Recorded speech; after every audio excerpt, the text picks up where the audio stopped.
That's right. Good morning. Good morning. Hi ho, hi ho. It's off to work we go.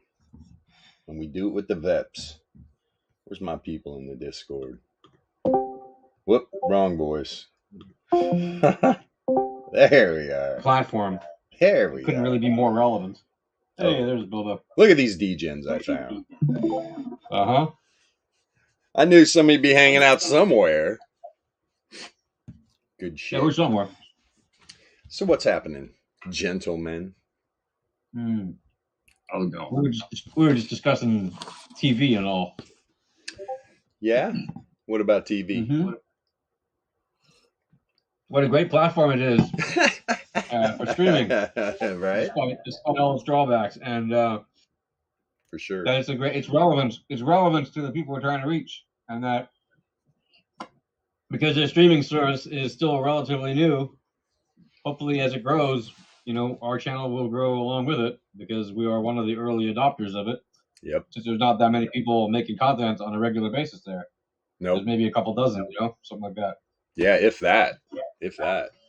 Seems like. At least on just hammering them out every day.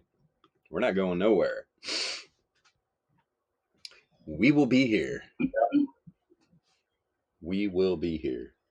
Even through the zombie apocalypse, we'll still be streaming. That's right. Let's see here. What we got going on in these fancy little markets? And why are 90% of traders about to get wrecked? Well, because they're in the echo chamber. They're watching YouTube Jimmy. They're reading too much news. They're not paying attention to the volatility. It goes on and on and on and on and on. This is not easy what we do, folks. Any traders, but at least have the right tool belt.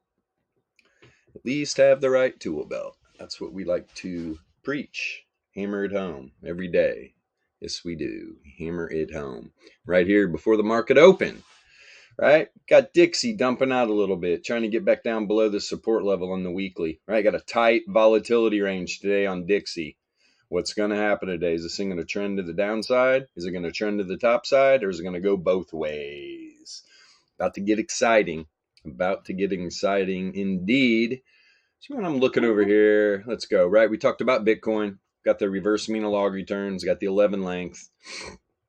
Here was the 20K level that we were talking about down here for a full mean reversion. You have the intersection happening too. You got the 11, and this is on the weekly, right? So you got the 11 length RMLR crossing up the 33 power mean. This is usually going to end fantastically. So we'll see what happens. I'm still waiting to see if it's going to dip this low. Are we going to come all the way back? We definitely could. Let me look here. Let's see what's going on the daily real quick. Okay. So on the daily, we're below it. We were sitting right on the 1SD. Got a wick down to the 1SD band around the RMLR. Got the 33 power mean on the daily up here at about 23.2. Let's see where the 30 length is. Probably above. Yep, above. So, yeah, actually, this doesn't look too bad. Let me turn off this 11 real quick. Let's see where the bands are. Yeah, we're below the 1SD band. Okay. Yeah, if we this data set, when this data set makes its way back up above 23, recapture this daily 33 power mean, that would be grand indeed. I'm looking at the daily right here. Right, what do we got building? All right, bull div from when we pulled back from like 24K right here, all lower lows, 3 of them. Right, we're below the reverse wave trend. But look at the returns oscillator. What's that telling you? There's an imbalance in the buy and sell pressure. Right, sell heavy. The offense or the the bulls just sitting back, letting the bears sell off a little bit. Not a lot of resistance. That's what builds this divergence. Did I read this in a book somewhere? No. It's analyzing these charts day after day after day and seeing how these things play out and understanding about this buy and sell pressure and what's happening in the markets. A lot of this stuff we talk about, you're not going to go grab a book off the shelf about the VEPS, right? We had to put all this together. And work on it for about the last couple of years now. So, let alone we were in another camp trading volatility, right? been doing this now for at You least can get 5 the book. years. You can get the book for free if you want. We'll give it to you. I was just about to say that we have a book. Mr. Yasha's putting together about volatility trading. It's one of a kind, no doubt about that. Very With the help impressive. of our co-founders of Alpha Trading, we put together the authoritative book for how to trade the VEPS. Yep. Hats off to Andy and Bilbo and the MJ and Van F and Donnie for basically helping me put this creature together over the past years, and it is seriously authoritative. If you want to know how to trade, the book's available for free, so come and get it. Where do you get it? You can have a book version if you're just starting out. Yeah, good stuff. It is good stuff indeed, sir. Good stuff indeed. And so, setting up bull to the bottom side of the returns oscillator here, right? No bear diff setting up at all. No hidden, no nothing. No nothing. Now, obviously, as soon as this returns oscillator gets higher than these highs right here, you're going to be starting to set up some hidden bear. So when it comes to this, let's see, where's that reverse wave trend on the daily? 22.4. So we're talking about almost 22.4. Talking about what, $700 top side? Let's see on this 2-day. I think we're still sitting right on top. Yeah, so on the 2-day, all right, got outside that power mean band. Now, boom, down here testing this wave trend. Actually, seems to be holding pretty well right here on the, is that the 99? That is 99 length log moving average. So sitting literally right on top of it by about $10, which isn't a lot in a asset worth $21,700. So would I consider that a test of the wave trend? Yeah, it's close enough for the 2-day. Could we get a wick down through there? Yeah, we almost did. Look, the low was what, 21.5? Yeah, 21.530. So close enough.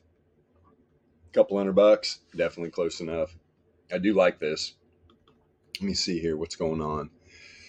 Let's see what's going on just locally right here. A little bit of bull, right? A little bit of bull div. All the fishers are still down though. I don't think this could we pop today though. I mean, with that tight volatility range on Dixie, it's starting to sell off a little bit. Here's the test of the cross as well on the 3-day. Got the wave trend crossing up the fisher. You've already got the 9 length log MA crossing up. Here's the 33 crossing up right now. Here's the 33 crossing up. And obviously, what did we reject off of up here? The 99 log MA. I've got this set up. It works pretty well for me. The way I have this set up, I really like it a lot. So where's this wave trend? Down here about 21.2. I mean, 2-day, 3-day, looking all right, to be honest. Especially when, you know what, there is no div on the 3-day. You can see, right? We got a low right here, but hell, we got a lower low. Oh, actually, give me a second.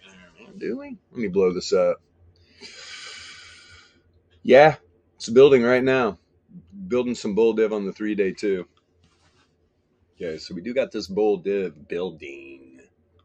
About the 5-day. Where are we at? Where's this? Yeah, we just pulled back underneath the wave trend that looks like on the 5-day. Got the 9 and 33 log MA right here. Right now, the data set's in between the 99, the 9, and the 33, hanging right around the wave trend. Let me see here. What's happening? What is happening? Yep. Bull div setting up too. The 3-day. All right, so we did a day. Let's jump down here on the 4-day, or the 4-day. 4 hour. See what is happening. Yeah, we got this nice little bounce here. This is definitely bull div. Bull div. All the fishers are starting to turn up as well. Z-score log returns turning back up. Let's see here real quick. Yeah, look at the div on the DLP. Div on the DLP since the first dump. All right. Yes. All higher lows. Even got some on the fisher. A couple of the fishers are showing bull div. You don't see it a lot. Returns oscillator, bull div from the dump. All right. Even Z-score log returns, man. Z-score log returns. All higher lows everywhere. So this div is building. Let me see what's going on over here with Dixie. Is it still dumping out? It's bouncing off. Okay, let's see here. Let's get this correcto. So it's This is the 68.3 Laplace distribution range on Dixie right here. Got the tight daily range. Okay. Come on in. Come on. Get up in here. There's a good girl. Go sit down. That ain't working. Okay.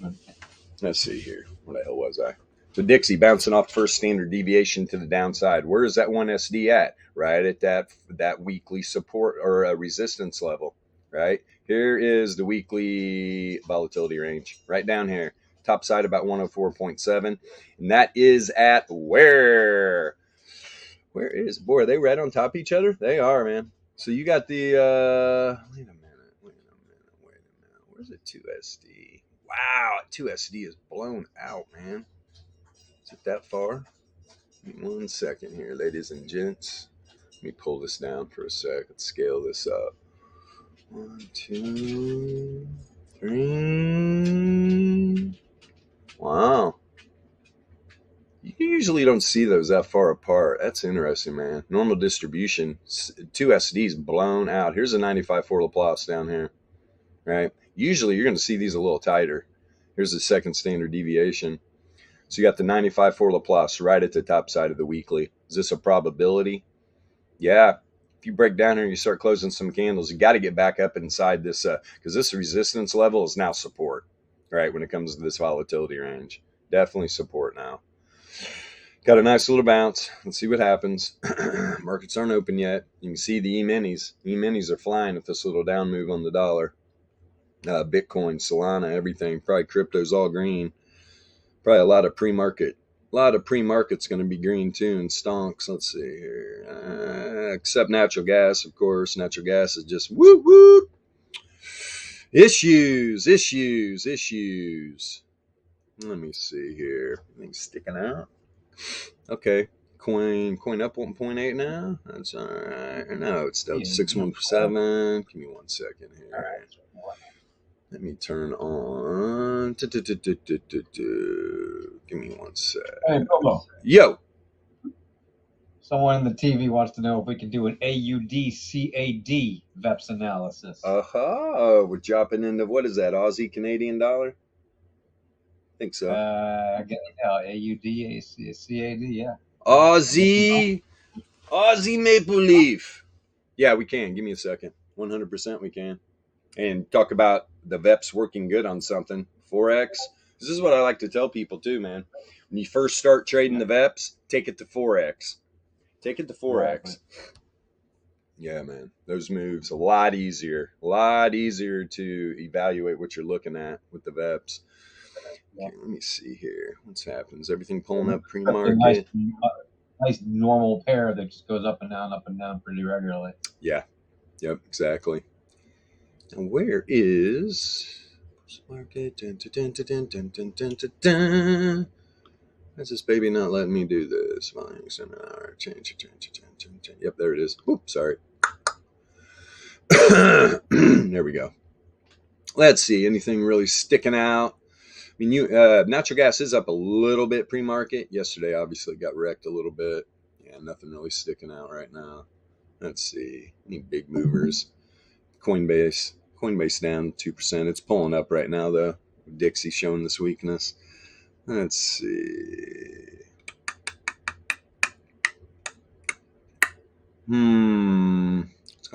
What's going on with the tea? Let's see here. Yeah, this corn, rice, and wheat futures, man. Corn and rice are starting to move. Wheat's still down, right? They got some deal. They're waiting on that. God, what is it? Can't even remember. I know tomorrow, though, Mt. Gox's supposed to give back everybody their Bitcoin, right? Tomorrow. And you got, is it the unemployment? It's just the beginning. Unemployment number tomorrow or something? Yeah, but Mt. Gox is just the beginning. It's going to happen over 6 months. Okay. I'll believe it when I see it. Right? Yeah, no, I'm saying it's not going to be all of it tomorrow, no matter what. It's going to be only sometime this month. They're supposed to start distributing the first of 6 months worth of distributions. Right. And another thing I did notice too, right? Their U.S. government deposited a lot of Bitcoin on the Coinbase, and people are like, "Oh my God, they're going to dump the markets." It's like, no. Look at it this way: if you don't already know, the government are a bunch of dumbasses. Okay, Do you think they trust themselves with $1 billion in Bitcoin when you're your own bank? No, they don't.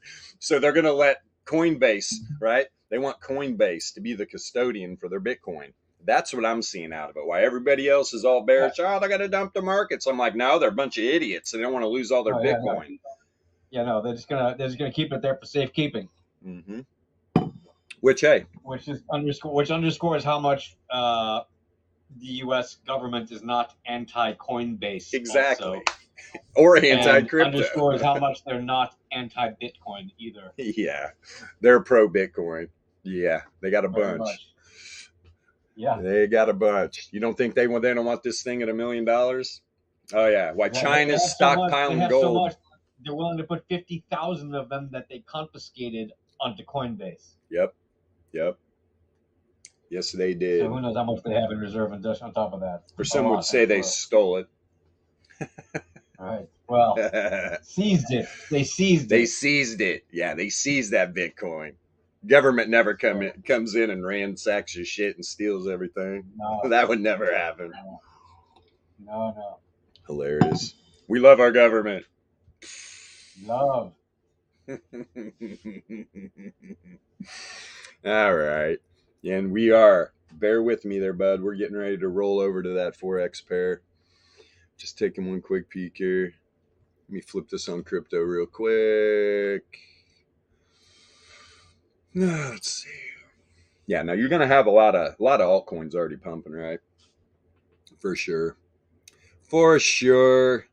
Probably gonna see Bitcoin too, especially if that dollar breaks down below this level, starts cruising back down towards this weekly range. These markets are gonna pump today. Pump. Yeah, who do you got up? Oh, what is that? Monero up 6%. Oh, everybody's flooding into the privacy coin, huh? All right. So let me go buy like $1 billion of deep onion. Matic up 3.65, Band up 3.7, AVAX up 3.7.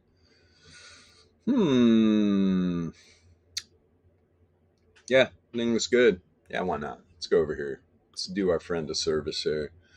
Where you at? Let's see if I do I have it in my list? Of course I do. Bam. All right, man. Let's take a peek at this. I see why. I see why you're wanting to. I gotta be careful right now. If you're in this long, 100% be taking my profit. Would 100% be taking my profit. Now, why do I say that? We're setting up some bear div, right? And this is on the 4 hour. And look, all right, okay. So here's what happens. You get outside this power mean band. I'll show you this on so many different assets. It's incredible. What happens when you get outside the power mean band? Here, you got outside it right here, right? Get this dump on the pair, then it certainly makes its way back to where? The reverse wave trend.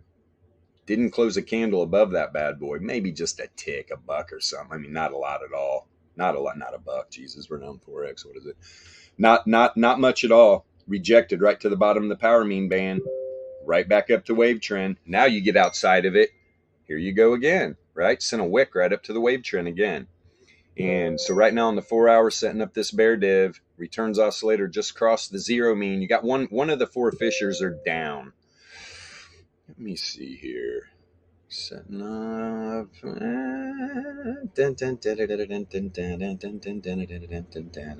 There's a little hidden that played out right there, right? Just this to pull back that wick, and you got the couple of these little bearish candles here. Dojis actually that did set up what? Set up here? No, it didn't really. That was a natural move. But now this bear div could be strong. I want to start up here though. I want to look at the weekly. Let's see what this thing's doing. Okay. Yeah, this little bit of bull div right here. Right, that's why you got this weekly candle. This weekly candle pulled right back up above the reverse wave trend. Did it come down and test it after getting outside of the power mean band on the weekly? Sure did. Boom. If it bounces right here, top of the power mean band. Yeah, what is that? 0.928. A little bit more movement. I don't know though. These low time frames. Let's see what's setting up down here. Yeah, there was no bull div to kick this thing off on the daily. All the fissures are still up. They are not, they're They're not synced up at all, though. They are not synced up at all. Got bull div on the Z-score. Yeah, I see this thing probably getting ready to pull back. So you got the low length volatility expanding negatively correlated. Let me see here on these other lengths real quick. Which one is number 2? Who's 981? Oh, okay, 982 is expanding. Let's check this out real quick. All right, let's throw the correlation on the 981. Oop, there it is. Okay, so 981 is expanding, starting to slope up positive. You got the 2400 contracting, negatively correlated. Okay. Look at the 33-minute here. This little pullback. Probably going to see some div here. No, actually not, man. I think it's clean. It's back here. I mean, here's the high, right? Lower highs. All lower highs. That's why you're seeing this chop. Now this pullback. This could be, let me see here. This could be all this bear div just starting to play out right now on the 33. But that being said, okay, where are you on the power mean? Let's see. Everything's tight.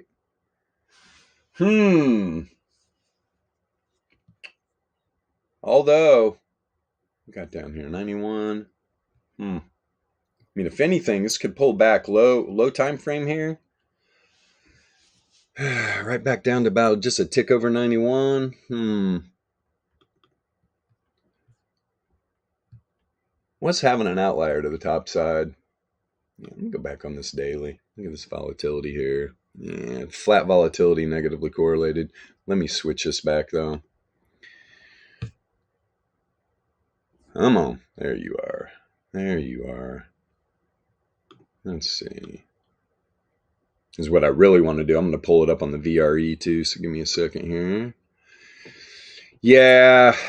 If this volatility stays flat, sloping positive, this thing's going to start walking back down. But if it expands just a little bit. What do we got? Yeah, daily closes in 7 hours. Let me get this pair on the VRE real quick.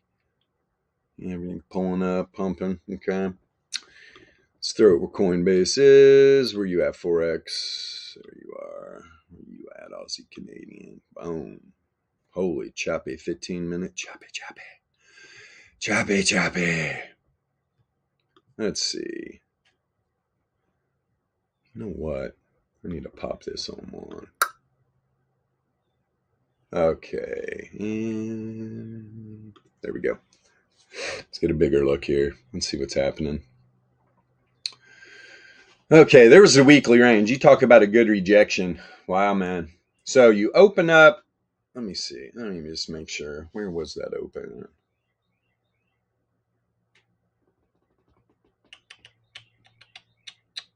There we go. So you get this new weekly range. Come on. Move for daddy. There we go. Okay, immediately. So right at the end of the previous week, right? What happens, right? These bulls push it up right to the center of the, look where it closes. I mean, right at the center of the weekly, right at the center. Knowing that it's going to have a new weekly range down here, right? So what happens immediately as it opens? Comes right down, tests the weekly range immediately, dumps out below it. Look at it rejecting off the center, and then you get this dump. All right, let's see here. And man, that thing jumped all the way down, at least on that daily. This baby went to the bottom of the volatility range on the daily, I bet. Yep, and look where it stopped. So this was the bottom of the daily volatility range on that pair, right? You're such a high probability you're never going to see a data set close outside this range. Here's the top side. 1, 2, 3. There's one more up here, right? There's another red line up here. So to the downside, though, this is the last support level for this daily volatility range. Of course, right? This 4-hour candle, Opens up, comes down, tests the bottom side of the 68.3 on the 4 hour. That is the 68.3% Laplace distribution range. Gets a wick right to it, then bounces, right? Boom. Gets back inside before, right at the close. Look at that sneaky little booger. It did close a little bit below. That's okay. I mean, it literally closed right on it. Literally closed right on it. So it's trying to make it, it's made its way back up to this weekly. It's damn sure trying, because this support level right here, you get down below it, it will act as resistance. As you can see, it's happening right now. It is happening right now on this pair, but it bounced right off this tight daily. Right? Here's a new daily range right here. Bounces right off of it. Whoop! Right up pretty much first standard deviation, normal distribution. Blue cross line. Beautiful thing. Beautiful thing. So am I looking for this to, I mean, it definitely wants to retest this weekly at some point. Could we get that first before this bear div plays out? Definitely could. Definitely could. Let's see what's going on over here on the RMLR. All right, where are you at? Oh, just the daily? Okay, I'm about to change my mind a little bit. Why? I put a lot of weight on this indicator, man. As everybody in alpha trading will tell you. Let me see. Where's the 30? Oh, that is the 30. Where is the 11? Right at it. Okay, dokie. You know what? Should have looked at the RMLR first, and I'm going to have to go back and see now why I don't think that bear div is going to play out. I didn't look at the correlation, because right now you were down here at the 2SD band, right? So mean reverted to the RMLR, 33 power mean. Could be a target. Could be a target. It's under 93, 92.8.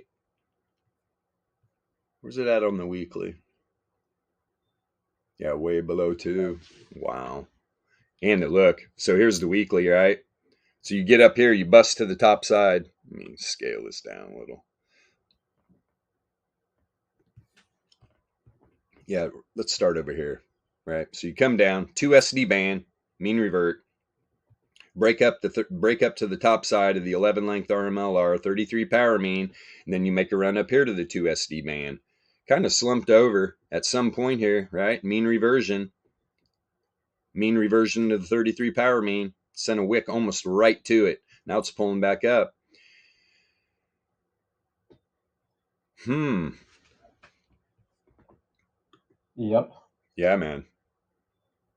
Yeah, man, indeed. There's a 30 over here. There's a 30 on the monthly above.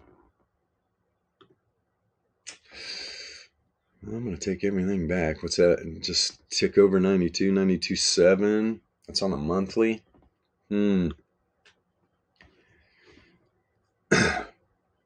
I'm going to take that back. Now, definitely I would have already been taking my profits, right? Especially today, right? I mean, look at this move on the daily candle, right? 1SD, boom, boom. So if you go over here, that's it right here, right? That's the 1SD on the daily. Got to wick right through it. That's what you're seeing over here. These dots, that little blue dot right there. That is that first standard deviation on the daily candle.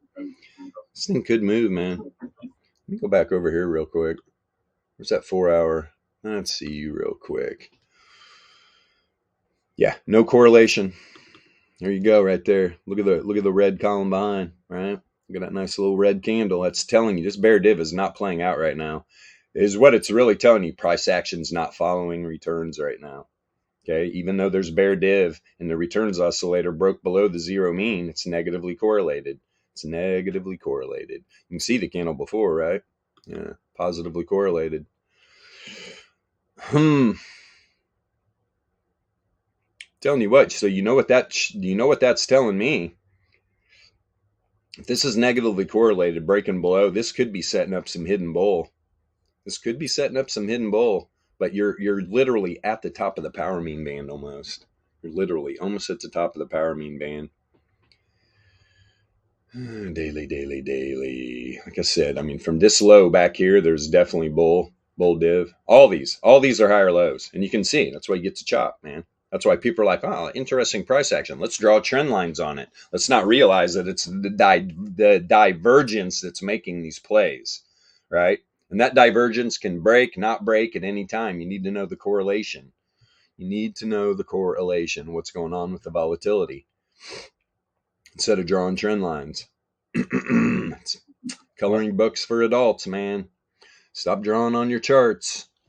It's one thing about this indicator. We don't draw these lines. They populate every day. And I can show you so many instances how powerful this indicator is. It is a powerhouse. Indeed. Okay, so daily bull div. Hey, man. I'm going to lie. Here's the thing, though. You're going to start setting up some hidden bear. This is going to be really close on the daily, though. This thing pumps.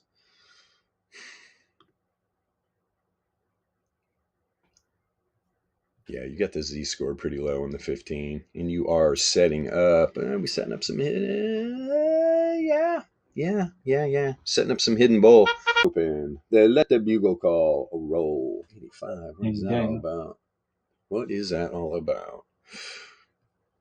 Yeah, now you're getting positively correlated. Right? Getting positively correlated. Hidden bull. We contracting, negatively correlated. Let's see if this baby pumps. All the fishers are down, though. But look at these fishers, man. These things have just been a bag of cats. Boy, I'll tell you what, though. They're trying to get in sync here. This thing needs to pump. You can see on the 15, too, is what's happening. So what you don't want this wave trend crossing down the fisher. You don't want the power mean band crossing down the fisher. No. You do not want that. Interesting. Wow, that fisher coming from the depths, isn't it? Let me see something real quick on the 4 hour. One more time, because we were rejecting up there, right? Populate, my friend. Fisher. The fisher. Come on. I'm waiting patiently. I know. Poor little trading view. There we go. Yeah. I'll tell you what, man. This is a tricky spot right here for this pair. I'm just telling you. This is a very tricky spot. Yeah, worth taking profit for sure. I would have definitely been taking profit, and to be honest, I'd probably be sitting on the sidelines right now just to see how this plays out here short term. This was a great move. Hell, I mean, you're taking look at this 4 hour. Look at this 4 hour candle right here. I mean, hell, you're not taking profit there. Yeah, would have been indeed. But that's the thing. We trade low time frame volatility. So if I'm trading this pair, I'm down on the 15 minute, right? 15 minute and below. Getting my entries down here like on the 3 minute. Quick profits. Taking profits early and often. You can always get back in a position. But what you can't do is get your profit back from the algos once they take it. Right? It's gone. It's gone. That's why we like people to go trade Forex. I mean, the moves, right? It's a lot easier to read. I say that now I'm over here, and it's easier right now for me to read Bitcoin than it is this Forex pair. This is just tricky. It's real tricky. Yeah. Indeed. Very, very tricky. On a high time frame like that, obviously, also when it's right at the edge there. So it's going to make a move one way or the other, but when you're looking at the low time frames, it can be a lot clearer. Yeah. Yep. A lot clearer. Yeah, you don't want to make those entries and exits real nice and fast. Mm-hmm. There we go. So look, right when all this, here's the 9 minute. Look at all the bear div that was setting up. Then you get the perfect rejection. If people understood how powerful this indicator was, they'd be flocking. They'd be flocking like a bunch of geese coming in. Feed me, feed me. So you get the rejection right off the zero mean. Look, positively correlated. It did nothing but just grow too. So you get that nice pullback. Let me turn off that UPM, make it show it for what it is. Right? Show it for what it is. And now, is it setting up any type of bull? No, absolutely not. It is not, my friends. All lower lows. So, these fishers, yeah, man, this thing can be pulling back hard. Be different if I've seen some bull divs set up, but I'm not.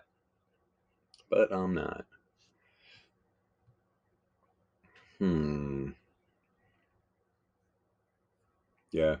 If I'm trading this pair, I'm way down. I'm down here on the 3 minute. I'm down here on the 3 minute, having fun. But you got to remember, there's not going to be volatility like there is like you go to a 3 minute chart on Bitcoin. It's insanity. Let me see. Some good moves here though. Damn good moves. Yeah, but now after looking at that, the RMLRs, yeah, I see this thing continuing to go up. Could have a short-term pullback because of that 4-hour bear div, but like I said, it's not correlated. It's not a correlated move. But at any time, on the correlation, you see all those fissures turn down. Just the volatility is not there yet either for a big, powerful move. It's just not there yet. But you got variance. Variance just turned down. All right, variance after an outlier to the top side. These nice 4-hour candles here. Now the variance is turning down, positively correlated. I wouldn't be a bit surprised to see that. I mean, this pullback could be it. I mean, you still don't even have two fissures above the mean of the bands yet. You've already got one turning down, one up here by the 2SD band of the top side. These things are just spread out all over the place. I can usually get a better read. Like this is what you want to see in the fissures, right? When you get these babies in lockstep, everything's just moving. God, they're so easy to read, especially when you're coming off of like some hidden bull div, right? That's how I read all this. Divergence is going to come in every time. And then I'm looking at those fissures. If you watch the streams, the fish is usually the last thing I'm going to talk about after I look at everything. I want to see what's going on with the fissures. Why? Finishes price action out in a normal distribution. That's why we have pulled this over from traditional TA. Made our own little fissure indicator. We don't use anybody's stuff at all. Everything you see here, Alpha Trading Coders made. Our little developers, our powerful little men. Yes. Only getting better. Only getting better. We're stoked. We're so happy.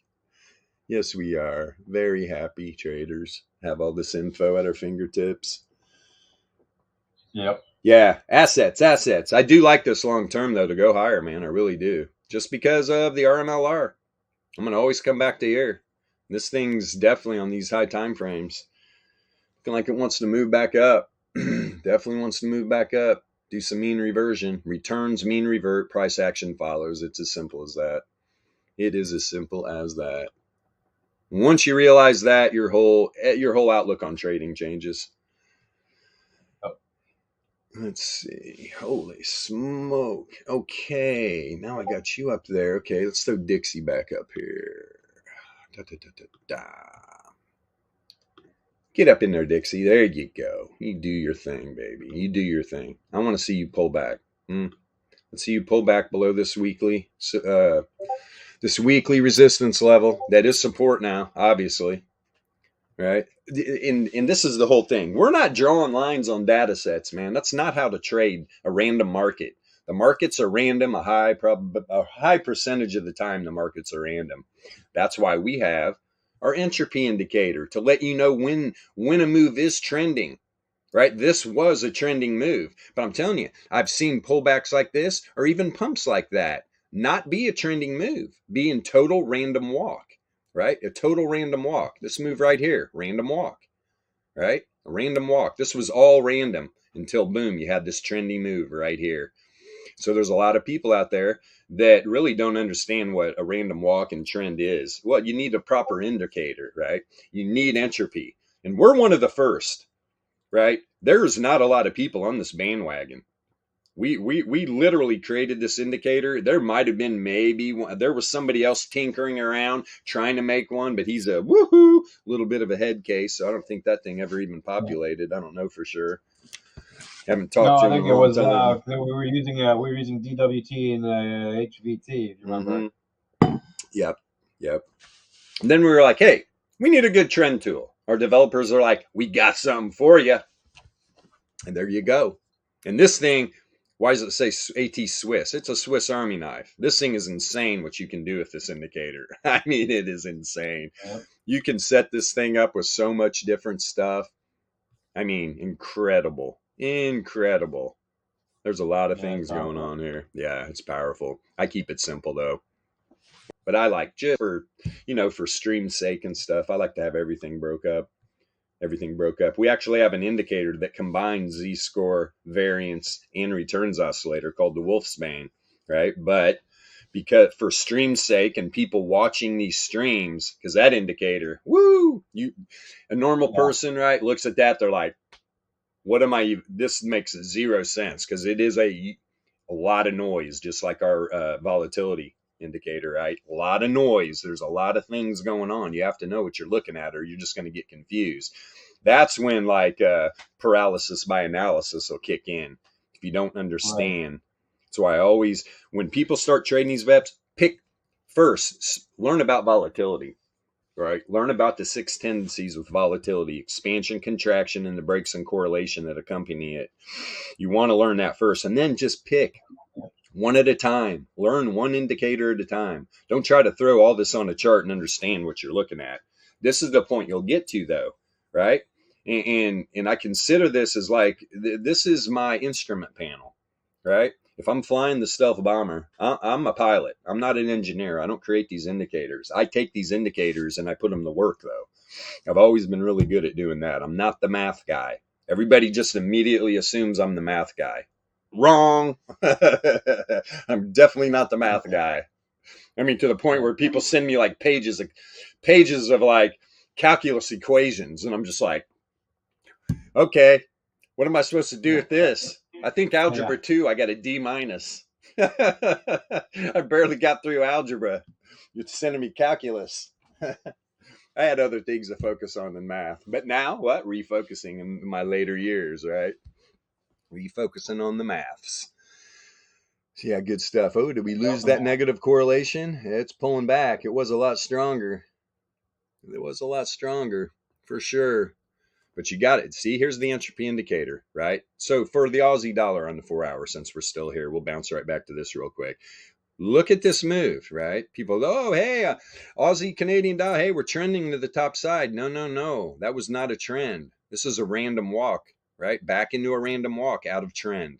But now it's dropping out a random walk again, and it's still, our predictor is still staying to the top side. I mean, I've seen it so many times where you can go back into a random walk and then go right into trend without the predictor flipping, right? So you can walk up slow and then get a big ass pump when it goes back into trend.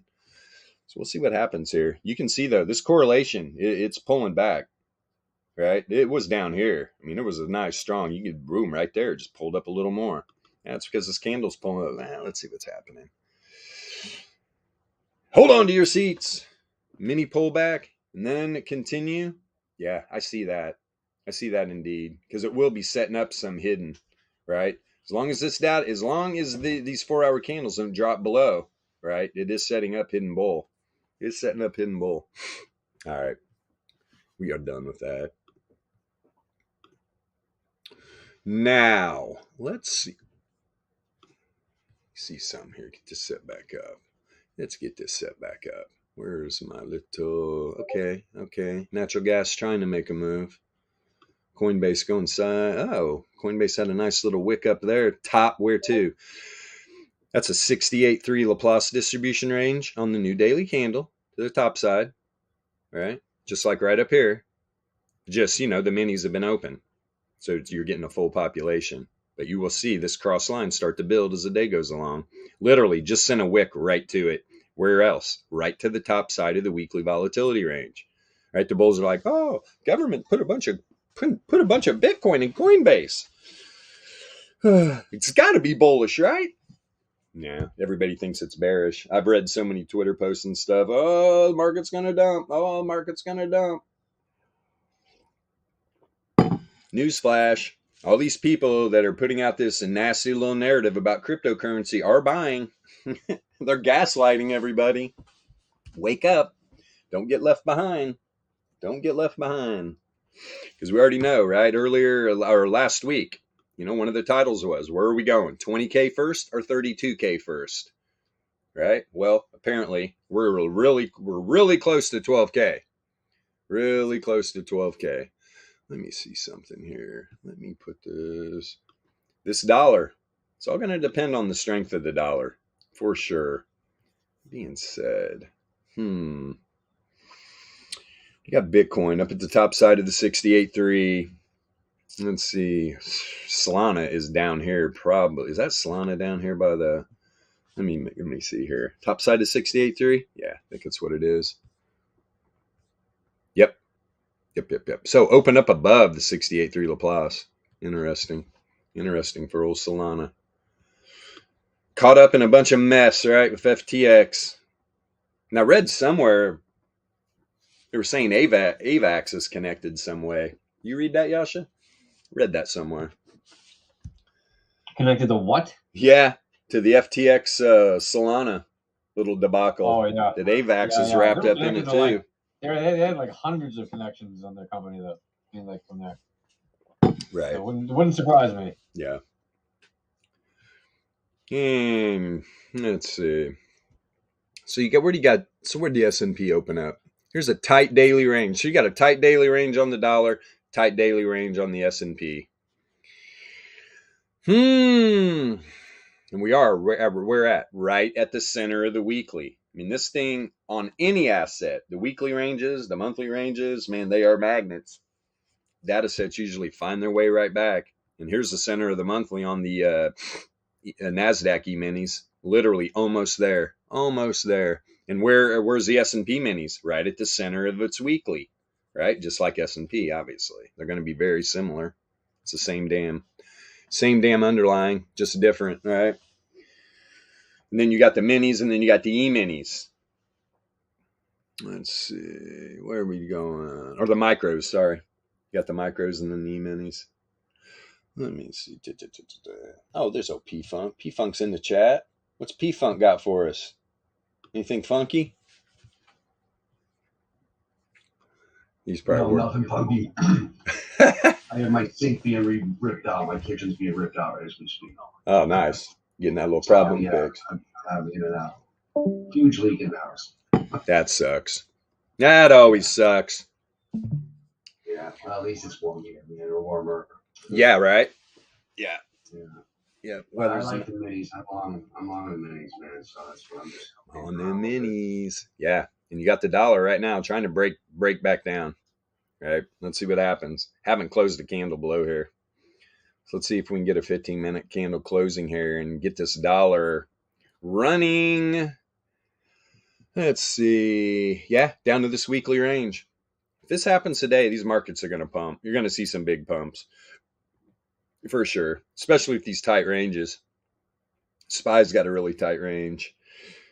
Bitcoin, yeah, I mean, we're $150 range or so. Pretty tight for Bitcoin. Not tight as I've ever seen it. It can be real tight. Hell, the other day it was a couple bucks, but still, that's let me check real quick. I run it on a percentage. What is it?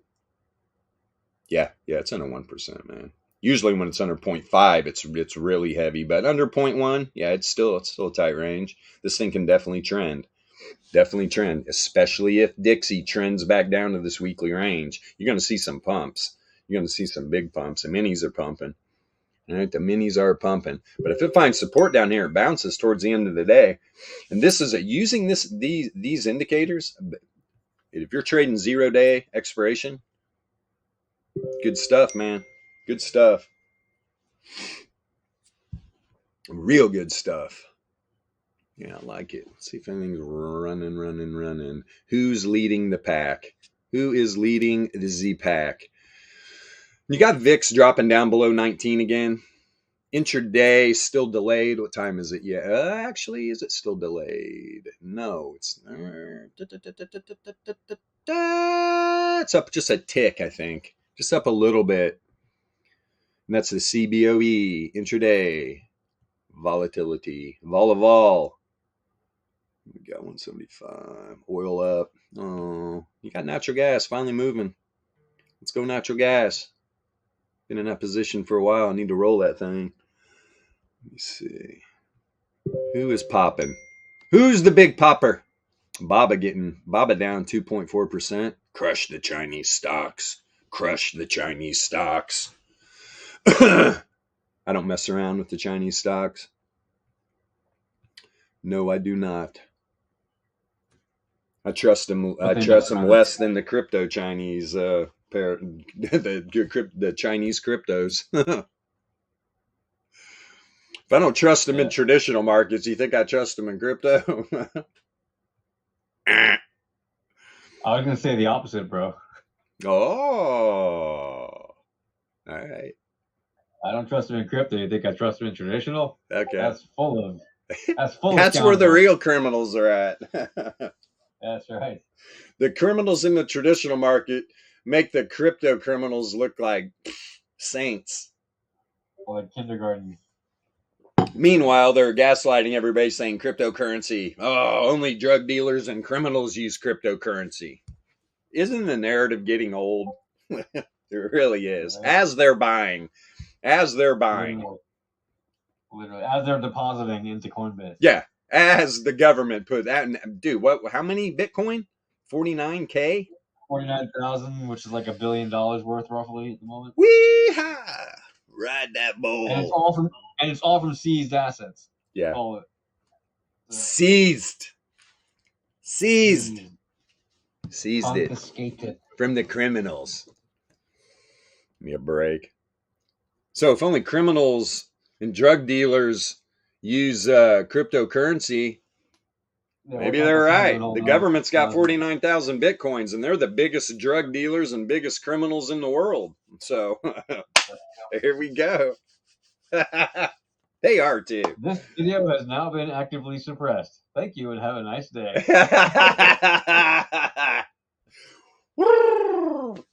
It's all good.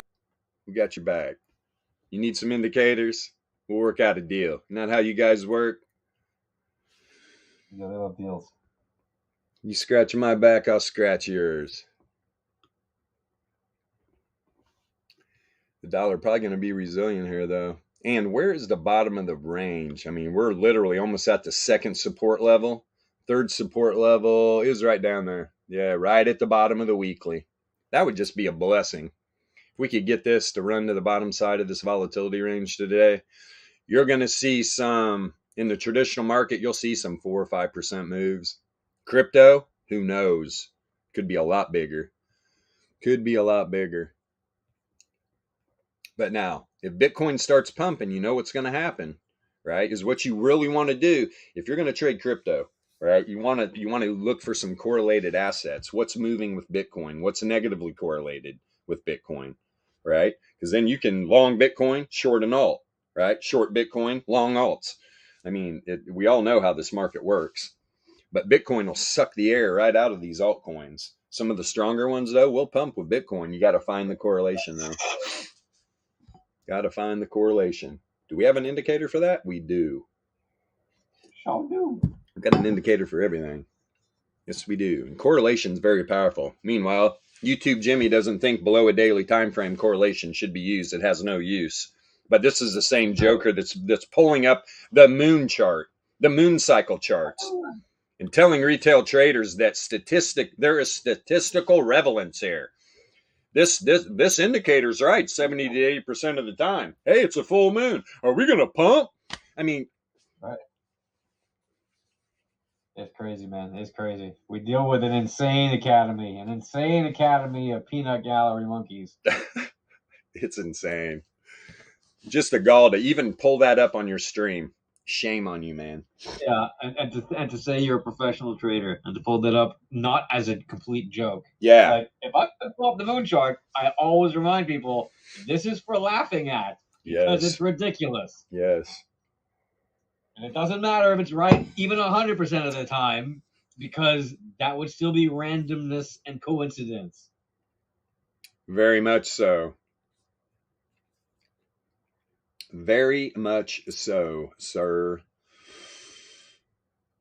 66, 67. Wow. Okay. Go back over here.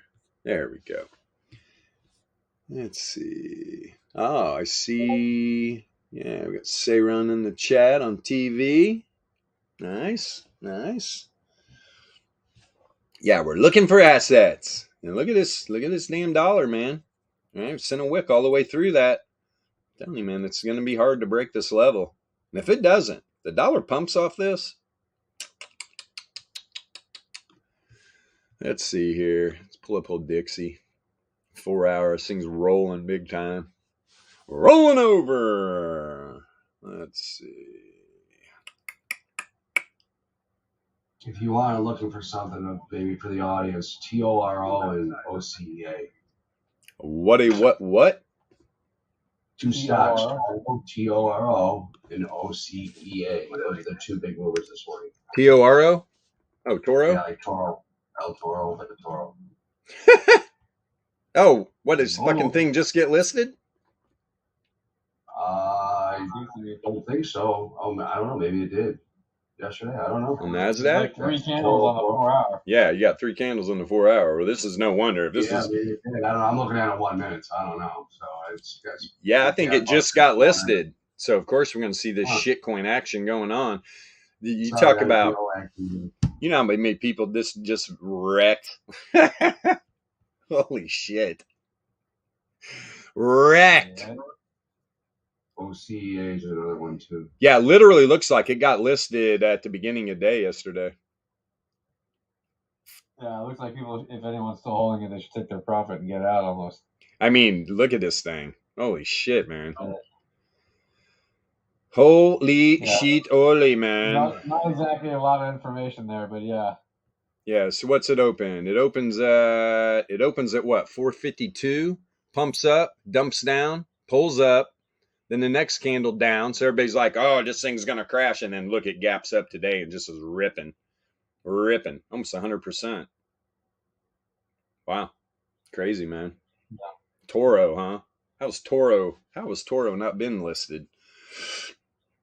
What if that's Toro, the market, the crypto company?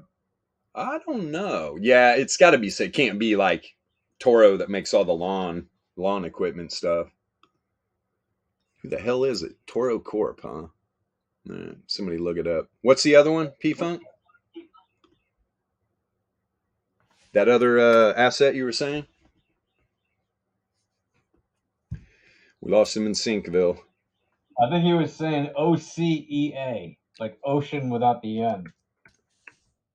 Well, there it is. Oh, of course it's bio. Okay, everybody ready for the shit coin of the traditional markets? I know this is going to be fun. Yes. Yeah. So, you literally gap up 458 to about 930. Wow. Another almost 100% move. Now it's pulling back hard. Gaps up. Boop. And this thing just got listed too. Not too long ago. Last week. Wednesday. Yeah, it looks from your or no. It looks like it's relatively new. Yeah. Or February 15th. Sorry. February 15th. Corp, by the way, the Toro Corp is an international energy transport services company based out of Cyprus. Oh, it's Cyprus. There's perfect. Yeah, right. Perfect. Everything makes sense now. They have a fleet of tanker vessels to carry crude oil and petroleum products worldwide. They have like 8 tankers. There you go. That's what they have. They got 8 tankers to push that oil. And oil's up. Good day to be shipping oil. Yeah. Good day to be shipping that oil, folks. It's all good. So let's see what we got working here. What can we pull up? Oh, yeah, I wanted to look at Dixie. That's what we were doing. That 4 hour. Man, that thing rolled over, didn't it? Sure did. I mean, this whole move, right? The whole move, the returns oscillator was going to the downside. Boom, boom, boom, boom, boom, boom, boom. Now dropping as the returns oscillator rises. This does not look you're having an outlier too. Volatility is crash 981 and 525. Crashed. Let me see something. Has this been flowing into a dump, man? This could be. Come on. Keep an eye on minis to mean revert too. Yes. There's good on that. RMLRs. Let me see what I'm on here. ABR1. Yeah, this thing could be ebb and flowing into a little dumpy poo here, man. Let me see here. Yeah, I think 981 contracted, positively correlated. This 981 expands, and that's a thick line here, and it goes negatively correlated. You're gonna see some ruckus. Then 525, if that expansion right there was negatively correlated. What's a 2400 doing? Looking like it's expanding a little bit. Actually, man, it's going more expansion than anything. More expansion than anything. Let's see what the correlation on that 2400 read is. And if you're hearing things you don't understand, always got anybody link to our Discords at the bottom here. Pop in the Discord, ask any questions you want. There's not a dumb question when it comes to this. It really drives me nuts when people don't want to ask questions because they don't want to sound stupid. Newsflash, we learn something new every day about this stuff. All right, this is not easy. It's very hard. But do we have the basics down? 100% we do. Nailed them. Yeah. So, and you've got the 2400 expanding negatively correlated too. Dixie could be getting ready to take a little tumble. Should be good for the markets, right? Show a little weakness. Then you got the 525 expanded. Boom, right there. All right.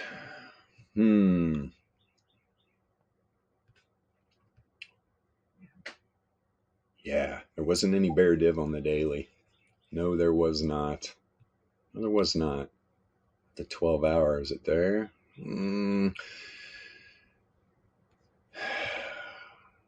Not really, man. It's not a div play. There is a battle going on. Obviously, right now, Bears are winning.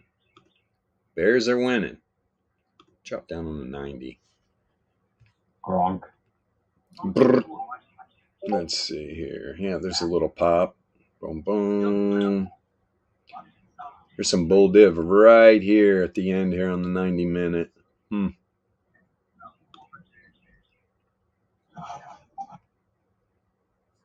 I'll tell you what, this extended move here sideways, this thing does dump, it's going to slide like crazy. But like I said, I mean, you're building bull div right now. 90 minute, 45 minute. 45 hasn't crossed the zero mean yet, but look at the fissures, man. These things are in lockstep to the downside. They blow the bands out here. This thing is just gone. And your volatility's contracting, positively correlated.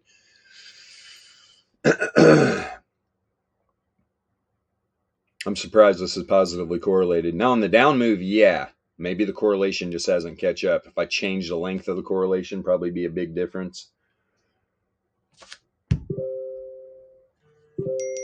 Yeah, let this play out. See if the 33 gives us any more insight here. No bull in the 35 or 35. The 33 minute. But all the fissures are below the band or the mean of the bands too. The bull div is on the returns oscillator in the DLP. Hell, the fissures turn up. It's there too. Doesn't look strong though at the moment. Getting a little bouncer though. I got bull div down here on these low time frames. Yeah, there's a nice little stab right there. Boom, boom. Just now crossing. Could see a little pump here. Could see a little pump on the dollar. And it's all happening right here, right? This resistance level that's flipped support. It's going to make a run. If it makes a run up to this daily range, this shit is just going to come tumbling down hard. All these assets will. But dollar keeps it. You got to close some candles below. You got to break this level. You got to get down in here. Start cruising down towards that weekly range. Boom. 95 for Laplace. Makes sense. Makes sense. I mean, you're already at the 1 SD. Why not? If you like the 1 SD, you're going to love the 95 for Laplace. You little data set. You little booger. Get on down there, Uncle Sam's shitcoin. Uncle Sam's favorite shitcoin. Soon it'll be a central bank. Fucking digital dollar. Digital coin. What are those, CBDCs? Yeah. Crazy. Another title. Will CBDCs crush Bitcoin? Yeah, they're not going to call them CBDCs. No real human being is going to call them that. Right? I mean, CBDC, really? Like, I mean, come on. They're just gonna call them digital dollars, which is already what dollars are anyway, or digital euros, or digital yen, or Yeah, whatever. and they already did it where? They're just gonna say your currency is now electronic. Please turn in all your paper currency. Didn't they just do that in Australia? Somewhere, I think New Zealand, Australia. Yeah, one of them. Are saying, look, there's no difference. They're saying, oh, there's no difference. Just your dollar's digital now, making people like it wasn't digital already. Right. It's all just numbers on a computer screen. Tell it to people who are unbanked and don't have any way to get banked. Yeah. Now they're suddenly cut off from the entire financial system because. Yeah, they're all just numbers on a screen. How do you know? Go into the bank and try to withdraw $100,000 out of your account and tell me what happens. You'll be waiting days. They don't even have that much in the bank, probably. They have to have a certain amount. Most banks don't even have it. What other? Well, they don't even have to have 1%, apparently. Yeah. So. I mean, what's the difference between FTX not holding enough Bitcoin? There is no difference. The criminals are in the traditional hairstyles of the CEO. It suits. The suits, the hairstyles, all that fun shit. All right. But they live in the same luxury lifestyle, so makes no difference in that sense. Yeah. Oh, it sucks getting old. Boy, I got a frozen shoulder. It's just jacked. Baron Grin Barrett. Not Baron Grinning. So, Coinbase, super tight range too. Just sent a wick up to the center of the weekly. What's going to give? I mean, these bears are trying to push this dollar down big time. They really are. Really are. Meanwhile, you got the S&P above the center of the weekly, pushing right up to the center of the monthly. All right? Pushing right up to the center of the monthly.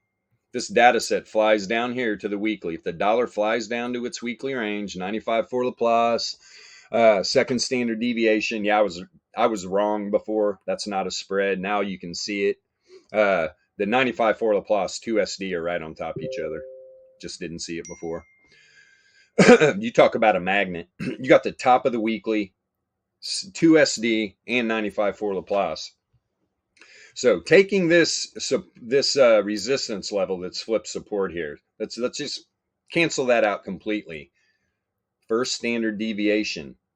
You start closing candles below that 1 SD. Those algos, high probability of the time, are going to push it down to the 95 for Laplace, second standard deviation. And it just happens to be right there at the top of the weekly range. And on this 4 hour, though, third standard deviation too. So to say if the dollar gets down here, the bounce is going to be, you're going to see a bounce for sure. And that's where I would be if this happens. If it happens, there's probabilities both ways, but it's looking more and more like this is what wants to happen. And that is the closer that dollar gets down here, that's where you definitely should be taking some profits. Because when that thing bounces, you're going to see a rip back to the downside on all these assets. All the assets. But as of right now, everything's at the top side of the 68.3. 68.3 Laplace distribution range. 68.3 Laplace distribution range. 68.3 Laplace distribution range. 68.3 Laplace distribution range. Above it on Solana, Bitcoin, 68.3 Laplace distribution range. And the dollar's looking heavy to the downside. Let's go. Run that dollar down. That's what we like. We want to see that baby drop. What in the hell is happening here? Give me a second. You got anything to talk about, Yasha? I got to read this real quick. Dude, I got so much to talk about. Roll, bro, roll. That's unbelievable. First of all, if you've been looking at these indicators and you're wondering what is going on with these tools, how do I get my hands on these things? Turns out we have a little bit of a free trial going on. So you can come in and get for free access to our top indicators that you're looking at right here on Bilbo's charts. And you get free education, free book, free handbook, free tutorials, the whole deal. It's free. We just want you to come and start learning how to trade the VEPS. The second thing is, remember, folks, look at the charts first. Don't look at the news first. I see so many people asking me in my DMs, like, what's going on with Mt. Gox? What's going on with, BitMEX founder talking about stuff? What's going on with the SEC and XRP? All noise. It's all noise. Ignore it. Even the other day when Fed Powell guy was talking and people were saying, oh, whatever he says is going to impact the markets, and is it going to go up or down? Depends on what the chairman of the Fed says. No, it doesn't. Whatever the chairman of the Fed says is usually pretty priced in and known in advance by people who need to know, because what he does is pretty routine, even when it's pretty weird times. And these are arguably weird times, but frankly, not so weird. The only difference is nowadays they don't have any money to keep printing for nothing. So weirdly, if you will, the Fed is in a losing money situation, which is unusual for them year to year. They usually make money year to year. But for now, they have to lose a little bit of money, especially if they want to hit their targets, which is to make the economy go into a recession. So ignore that stuff because it's priced in routine noise. Like, if you want to go study that and what it means, have fun, do it. But take into consideration, it has nothing to do with low time frame scalping and trading. Keep your eyes focused on the charts because the charts will determine what the news says. The news, by definition, is late information. It's a lagging indicator. There's nothing you can do with it to trade low time frame volatility or entropy or probability or statistics. And frankly, when you look at these charts right here, you can see it all over the place, right? You can see when these assets are moving up and down. And people will say, look at the reaction of what happened to the price action when so-and-so opened their mouth. Really? Because I can point to 10,000 other things that will say contradictory information to that and arguably should have moved the needle the other way if it was all based on the volume of noise given to a particular article or episode or event or whatever. And it doesn't make a dip's worth of difference to go and try to trade the sentiment or the psychology or the momentum of feelings or any of that nonsense. Look for the real things that matter, that move math. Think about it this way. What is it that actually moves the markets? Trades, right? Right. And what is it that actually runs 80 to 90% of all given trades at any given time frame, on any given asset, on any given market? You're living in the 21st century. It's bots, right? High frequency trading bots. They're running millions of trades per second, right? For these huge firms that run tons and tons of little trades constantly. They're running trades that last less than a second because they have big position sizes. So if they can move the position even a fraction of a penny, they're good with that, right? And so they move massive amounts of orders, massive amounts of trades, and they're doing it all through automated high frequency trading bots, right? Things that move millions of trades per second. That's what literally moves the market. What do you think they're doing with those trades, with those trading bots? Do you think they're sitting there drawing triangles and channels and wedges and lines and funny shapes or boxes, or using things that start with the word fib, which means to lie? I mean, are they using lies on their charts, or are they looking at the maths? They're looking at the maths, right? They're looking at things that matter in math. What matters in the maths of trading? Returns on investment. How do you get your returns on investment? You calculate from the mean. What is the mean? The mathematical mean, right? Something like the average, if you know about your means and your averages, right? And what is the returns, or the log return on investment? That's how much money you made from an investment you made. It can be a very short-term investment. That's what we call a trade, right? It can be a longer-term investment. That's investing. Good for you. Congratulations. We trade the standard deviation of returns, right? What is the standard deviation of returns, also known as volatility? Wow, okay. And what is entropy known as? Entropy is known as the diffusion of materials or energy or assets across any particular given space. Well, that's how we can know if assets are randomly walking or trending. Assets are only doing two things at any given time. They're either randomly walking or trending on any given time frame that you're looking at them, right? They could be doing different things on different time frames at the same time, but they're only doing one or the other on any given time frame that you're looking at them.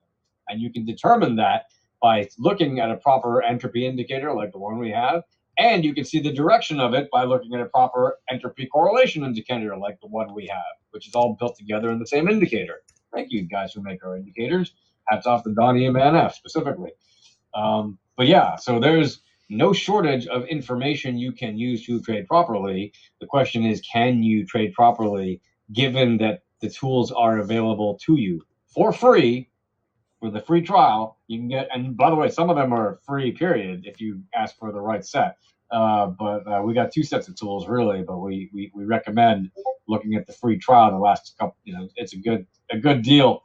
You get for free, and you get to see the same indicators that we look at here on these streams, and you get to really learn not just the basics of the volatility, but actually access really advanced and powerful tools you can use to trade, which is rather remarkable. Go find me somewhere else that will literally give you tools that you can look into the future with an extreme degree of precision, like our rmlr and our probability projection boss indicators. They will literally tell you in the future where the likely standard deviation ranges and the likely Laplace distribution ranges are likely to be. And the RMLR will tell you with extreme precision the direction of the future reverse mean of log returns. And you're wondering, what is their future return mean of log returns, and why do I care about that?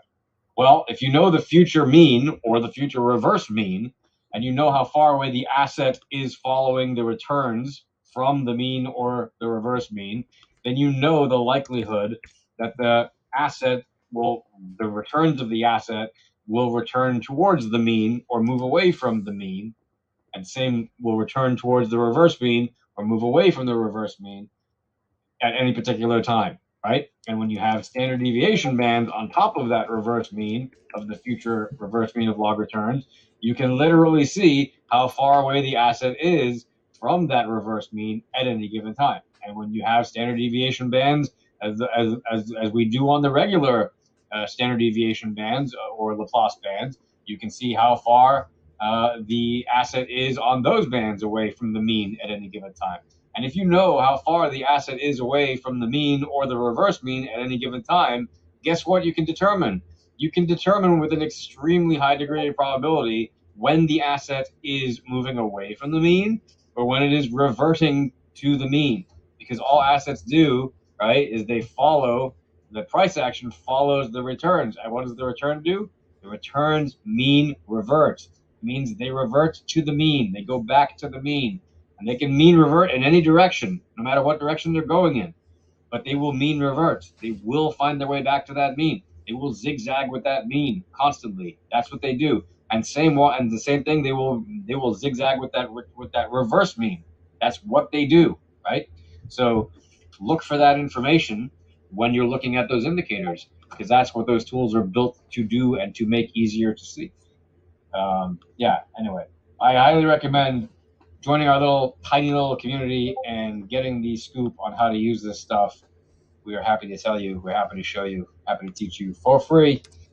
And if it looks confusing to you, it's just because you haven't been looking at it long enough and you haven't been practicing and studying it long enough. It will get easier the more you practice and study and the more you ask questions and engage. If you just sit on your hands and look at these tools for 2 weeks and try to figure it out on your own without either Googling heavily, well, there's a lot of things that we have you can't even Google for, but without Googling heavily and asking questions, then you're just kind of wasting your time. But if you're a serious trader or you want to be, these are the tools to be looking at. I mean, you're not going to get access to stuff like this and help like this from anyone.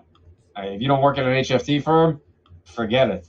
Nobody's going to show you this stuff. You don't work at a quant shop that builds these kind of algos and trade this stuff, forget it. Nobody's gonna show you this stuff. But if you do have the temerity and the persistent nature to learn, the perseverance to learn something actually and actively, and be an engaged person who asks, hey, I don't understand this, can you explain this to me? By all means ask. You can ask any trader in our community. Do they ask questions? Do they answer questions? Or just come into our community. You'll see we answer questions all the time. That's what we like to do. That's why we built this place. Like, we don't sit here and try to charge you thousands of dollars for this information. We're trying to get you to learn it so you can stop spending thousands and thousands of dollars on garbage tools and garbage, information from garbage fake trading gurus who are really just making money selling you those multi-$1,000 courses and tools that aren't worth a hill of beans. Anyway, I've ranted on a little bit now, but I'm just trying to tell people, spread the good word, spread the gospel of alpha trading. Continue, sir. By all means. Yeah, no. I mean, look, it's just so evident to me. We've been at this for years. We've been making this stuff and sharing this information for years, and we realize less than 0.001% of the active trading audience in the world, even far less than that, is ever going to even see this stuff, let alone actually try to use it, let alone actually use it on a regular basis. If you're even here watching this stuff, congratulations, because you are, I mean, you really are in the very, very, very, very cutting edge of trading. Most people are looking for signals, and that's fine. They can go gamble, have fun. Their liquidity on the other side of your trade. If you're fortunate enough to be here, I mean that. If you really are fortunate enough to be here, it's for a reason. Like, you didn't find this place by mistake. You probably Googled something to do with volatility, or saw some comments somewhere, or some tweet, or some video, or who knows what.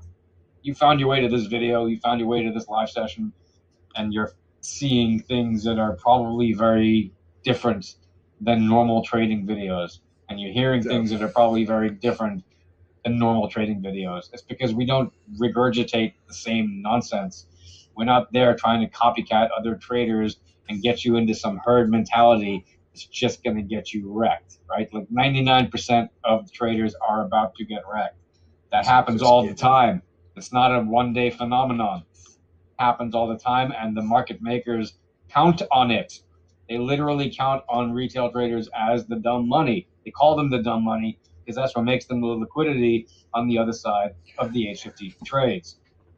And they don't call them the dumb money to be nice or funny. They call them the dumb money to identify them as that's the money that doesn't have a clue about how to trade. They're basically gamblers. They come in, they throw their money at the wheel, and they hope that they get a little piece. And a very small percentage of them will. Now, that said, yes, we know there's a good 0.5% of you out there who you'll sing and scream about how great you are at traditional TA, and we know that 0.5% of you out there are great at it and you can make money at it. But the other 99.5% of you doing traditional TA are losing money, and you know it, and it's better if you stop denying it to yourselves. And the way to actually try to become a successful trader and a consistently successful trader is to A, take profits, B, limit your losses, and C, do not be emotionally attached to your trades. How do you do that? You trade like a bot. How do you trade like a bot? You remove any and all emotional biases and psychological nonsense. How do you do that? You do that by knowing information that's actually relevant, like the mean and the returns and the volatility and the entropy and the probability and the statistics. And how do you do that? By using tools like the ones we made available to you for free. So if you care about trading, if anybody you know cares about trading, jump in our community. Tell your friends to jump in our community. Try out our tools. Come and learn. We're happy to help you. And that's what I have to say about that. That's great. Giving me time to do some stuff here. I like it. Give me 1 second more. I'm over here degenning.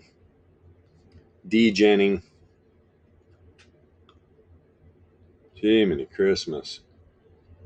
This thing's getting fucking botted badly. What I'm dealing with right now. Botted badly.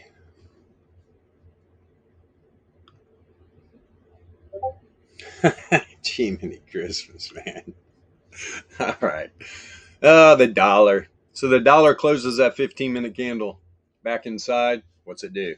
Runs it right back up. Runs it right back up. It just takes that little bit, man. Everything rejected off that 68.3 on the top side. Pretty freaking crazy, man. Pretty freaking crazy. Nothing really sticking out. Everything right now, waiting on the dollar. And you got a lot of bull div. Got a lot of bull div on the 15-minute on the dollar. All these fishers turn up. This thing's going to fly. Everything will come crashing back down.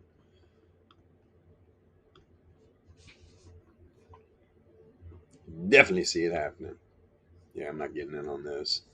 This thing is nuts over here. Holy shit. I just had to step away a little bit there. Help my dog. Oh, the dog always needs help. The dog. The dog. Yeah, man. Okay. So yeah, here comes this dollar poking, rearing its ugly head back up. Yeah, I mean, got the sell-off here, right? A lot of bull div build up down here on the low time frames. Not the 33 though. It's 15 and below. 15 and below. So it could be short lived. Could end up dumping it back down below. Gonna have to be patient. Gonna have to be patient today.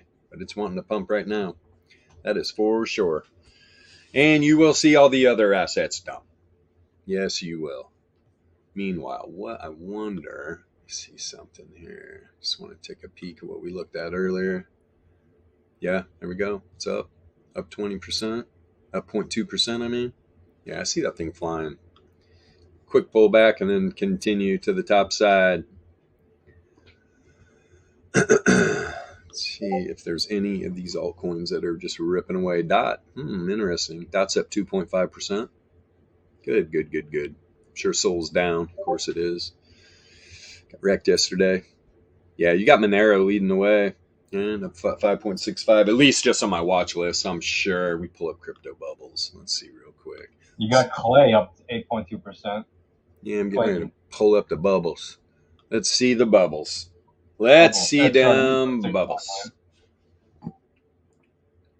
You're looking on the daily. Mm-hmm. Yeah, there you go. Clay, XRD. Yeah, File. Aptos. Clay. What the hell is XRD? Of course, FTT's up, and why not? Why wouldn't it be? Of course, it's up 2.7. XRD is Radix. Radix is XRD. Gotcha. Freaking gotcha.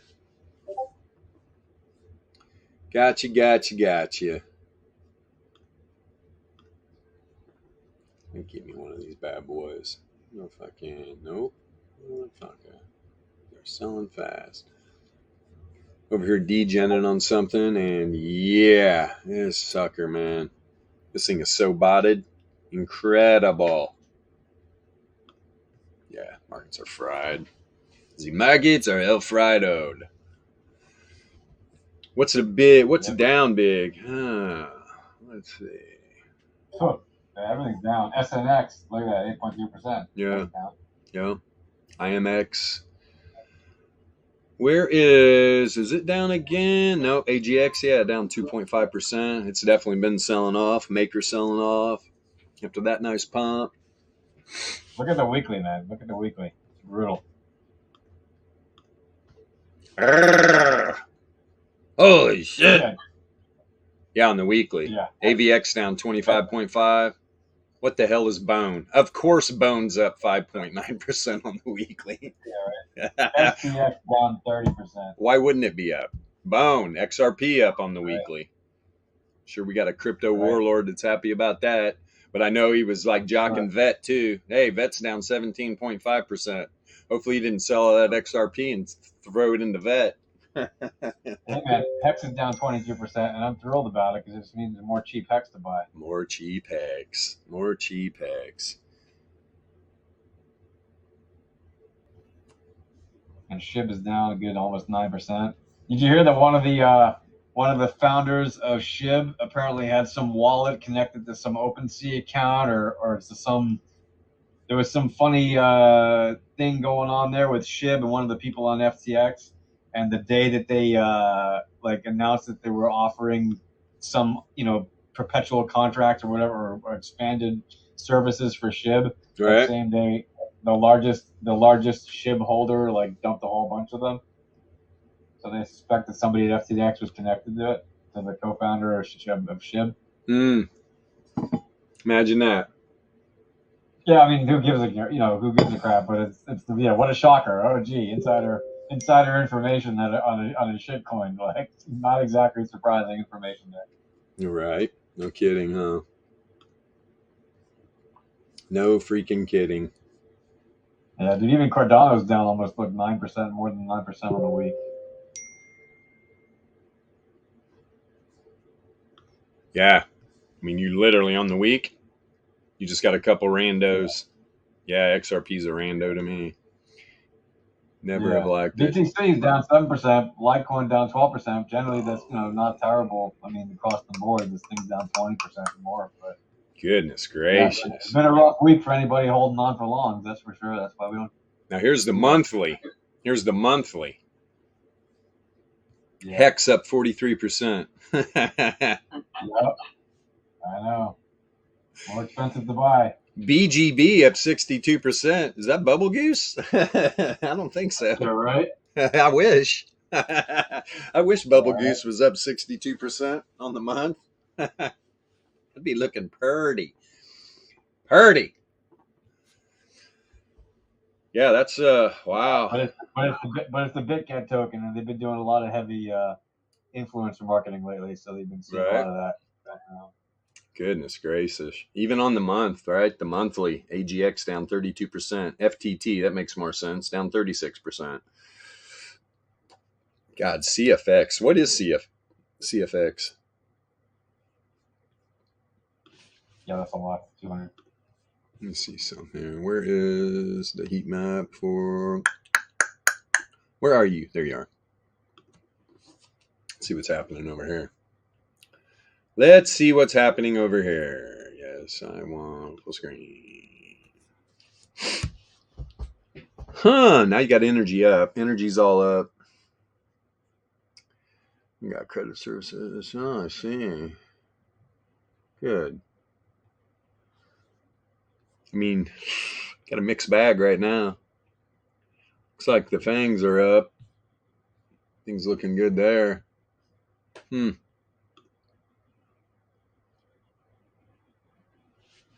old freaking dollar. What's gonna happen? Yep. What's gonna happen with that old dollar? Something probably people watching our streams are probably like wondering like, why is the pace of these videos so slow compared to other hyperactive videos talking about finance stuff? Because other channels are trying to distract you with literally bells and whistles. Total bullcrap. Crap. Exactly. That is literally why we don't do that silly. We do that silly nonsense as a joke, and we joke about it for like 2 seconds. Like we'll make a sound by ourselves or something, just a goofy noise. We don't do the bells and whistles. We don't do that stuff. We're not here to pump you up and distract you and make you make a bad decision. Pump you We're here up. to show you how to trade properly. If you can't handle the fact that there are people in the world who just want you to learn something of value, then I don't know what to tell you. You must have lost all faith in humanity somewhere, and I'm sorry your hopes and dreams were shattered like that. Mm-hmm. It happens. I hope you recover from that, because there are still some good people on the planet. I know that because we have a Discord full of them. Yeah, there are good people left. Yep. There are good people. For sure. And I like all these positive trending moves, man, I'm seeing across the board here. It's nice. Yeah, right?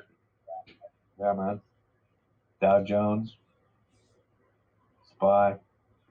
Sell mode. It's good, man. BTI. It's good, man. It's good. Learn our entropy indicator. You're going to love this. Look at Coinbase. Go Coinbase. Go Coinbase.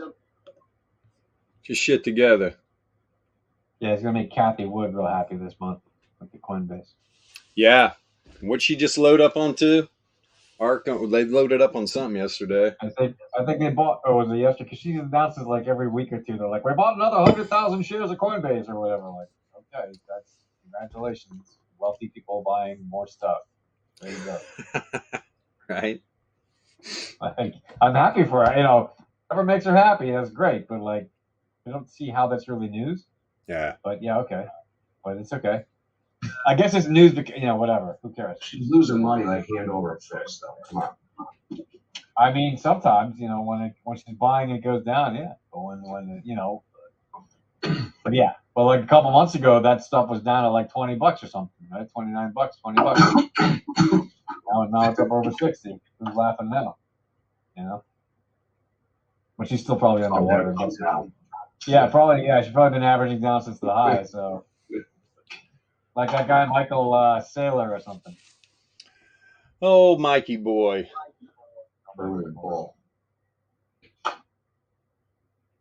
Yeah, it's pretty funny. He's a kind of a Bitcoin maxi. I don't know exactly, but he's a kind of a Bitcoin maxi. But then again, he wants government regulation. Now, if you're really a Bitcoin maxi, you're not exactly for heavy government regulation. So, bit of a weird thing for somebody who claims to be a Bitcoin maxi to be like, hey, government, come and intervene in this thing that was designed specifically to sidestep that. But yeah. Exactly. Exactly, sir. And this dollar just dicking around here, man. Everything wants to pump. Everything wants to pump. Let's have a dollar revolution. Let's do this shit. Everything wants to pump. Everything definitely wants to pump. Coinbase definitely wants to pump. That's a song, right? Everything wants to pump. Yeah. Should be. Who remembers the Reebok pumps? Ah, yes, the Reebok pump. How old are you? Old. Old. If you know what the Reebok pumps were, you're definitely old. You're a boomer. Who had a pair of Reebok pumps? I did. I had a pair of Reebok pumps when I was a kid. Yeah, right. I did not have a pair of Reebok pumps. Not either. Yeah, those things, they, especially if you played basketball in them all the time and shit, those things, the bladdered blow after about a week. They wouldn't pump anymore. Stupid. Wow. My feet were mostly running or rowing back then, so. Yeah. I remember just seeing everybody. You'd see them on the ball court pumping up their Reeboks. Yeah, right. Yeah. It's like, oh my God. I didn't do that, so not too much, just for fun. What are these space shoes? What are these space shoes? And then they were the original Michael Jordan Air sneakers, high tops or whatever. Yeah, exactly. Exactly. Yeah, I'm still seeing this. We need to check on old, you know what I want to look at? We're going to do a little quick looky here. Yeah, natural gas. I know you got your head so far up your ass. Let's see here. Here we got Coinbase, man. This thing is just full. Look at the wicks. Look at the wicks. Early volatility. Early vol. Early vol. Let's see here, man. So data set is literally, if we're talking candle, opens and closes, man, the thing is just going sideways. They're sending wicks in both directions. You can see, I mean, cleared out the 95.4 Laplace right here. Clearing out a lot of traders. That's for sure. Clearing them out. What's moving on the traditionals? Amazon and Microsoft. That's the exciting stuff, really. GE. Oh, look at that. GE. Hey, that's not bad. 8.23%. That's pretty good. I mean, for a traditional, 8%'s a lot. Yeah. There's that ENPH, that energy company. It's still pumping. It's still a pumping. Anything getting wrecked? Anything getting wrecked? Yeah, the shorts. Schwab 6.5%. The downside. And bonds SCHW. down. That's pretty bad. Down. Damn. Why? Because what is Credit Suisse? Well, that wheat down another 1.67%. Down 13%. Regions Financial FRC. That's pretty good. Ooh, SIVB down 37.6%. What happened to them? El Crusho. All small. It's all these small regional banks that are being smashed. Yeah, they're being crushed. I don't know why. I wonder what came out. Maybe it came out that they're borrowing trillions of dollars every day and paying it back, and nobody likes it anymore. Well, they have to borrow $2 trillion every night and give it back, huh? Keep the books. Well, maybe somebody forgot to go to the grocery store and pick up their $2 trillion, and now they had a bad day. Like, U.S. government's got 49,000 bitcoins. Is cash even real at this point? Let's just get rid of it all. Close the banks. Close the banks. Time to close the banks. Let's do this shit. JP Morgan's getting smashed too. Oh, really? Yeah. Credit Suisse, as I know, that's a major problem. $2 stock now. Huh? Yeah, USB's down.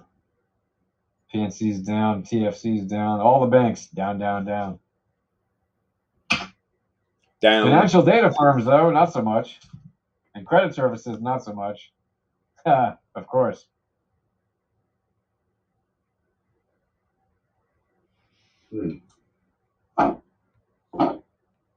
Yeah, but Schwab's the big hit, man. That's 6.5%. Their merger went through with TD Ameritrade. I think it goes live this week. Do you think that's why it dropped? I don't know. That's a big drop for them. Let's see what the news. Mergers are very rarely a great thing. Yeah. I think you see free trading go away. I hate to say it. Depends how much liquidity they want to attract, man. This is true. That's why look at NASDAQ, NDAQ. I mean, the liquidity's starting to dry up.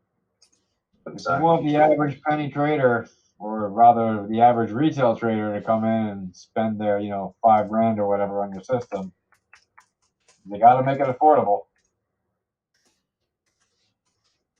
Because they're going to get that money in 90 days anyway, so it doesn't matter if they have fees or not, really.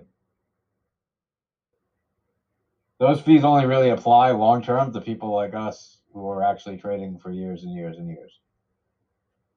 Like the average retail trader is in and out in 90 days. If they get a free month, they're only paying fees for 60 days. And if they bring a friend or whatever, they might get another month for free on fees. So they're really not making their bank on that, right? Well, they're making their bank on liquidation fees. They're making their bank on liquidation fees from those people, but that's different than trading fees. Yes.